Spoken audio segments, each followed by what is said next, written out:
খেদমত করতে পারে এবং গোটা জাতিকে বিশ্বের দরবারে উঁচু করে তুলে ধরতে পারে। আপনারাও নিজেদের সন্তানদের জন্য দোয়া করবেন, যুবকদের জন্য দোয়া করবেন, যুবতীদের জন্য দোয়া করবেন, সমস্ত মানুষের জন্য দোয়া করবেন। আমি ছোট্ট মানুষ, একটা আবেদন রেখে আমি আমার কথা শেষ করছি। আমি একটা গুনাহগার মানুষ। আমার জীবনে এমন এমন গুনাহ আমি করেছি, মাঝে মাঝে আমার লোভ খারাপ হয়ে যায়। কোন রাতে এগুলো চিন্তা হলে আমার বুক চলে যায়। এরকম একটা গুনার জন্য যদি আল্লাহ আমাকে পাকড়াও করতে চান, তাহলে শাস্তি দেওয়ার জন্য এটি যথেষ্ট। এই জন্য আল্লাহ তাআলার কাছে মিনতি করি,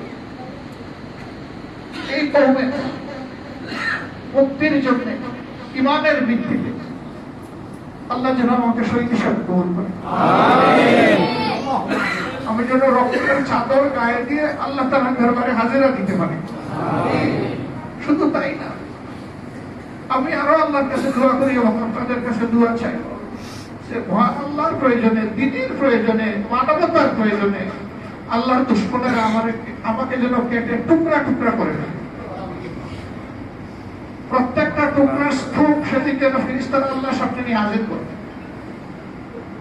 ওই সময় যদি আল্লাহ জিজ্ঞেস করে তোরে কাটলো কে রে, আমি তো তোর মায়ের পেট থেকে অক্ষত অবস্থায়, সুস্থ অবস্থায় দুনিয়া পাঠিয়েছিলাম। আমি বললাম আল্লাহ তুমি তো আলিমুল গায়েব, আমাকে বলতে হবে কে কাটছে, কেন কাটছে। আল্লাহর সামনে যেন সেইভাবে গিয়ে হাজির হবে। আমাদের শহীদেরা বলে গেছে তাকেই ফাঁসি দেওয়া হয়েছে, বলেছেন আমার রক্ত যেন এই দেশের দ্বীন কায়েমের ভিত্তি তৈরি করে দেয়, ফাউন্ডেশন তৈরি করে দেয়। আমিন আল্লাহুম্মা আমিন। আমরা ইনশাআল্লাহ শাহাদাতি মুমিনদের সৌন্দর্য, সৌভাগ্য, রিসালাত আর আসবে।